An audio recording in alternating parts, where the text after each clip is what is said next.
มันเห็นอยู่ในเจ้าของนี่แหละว่าถ้าไปสวรรค์นรกยังก็ได้ดอกปฏิเห็นมันนั่งเห็นบัดที่เป็นนั่งเป็นดอกอันนั้นก็ขึ้นอยู่ตามอุปนิสัยวาสนาของไปของมันเด้อบ่ได้เป็นตัวไปดอกเหมือนเพิ่นแบ่งแยกเอาไว้นี่เพิ่นแบ่งแยกเอาไว้พ่อให้คลายความสงสัยซื่อๆดอก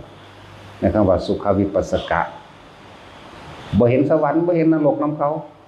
บ่เห็นเทพเทวดาอินพรหมนำเขาดอกแต่ว่าความยินดีพอใจนี่หายไปแล้ว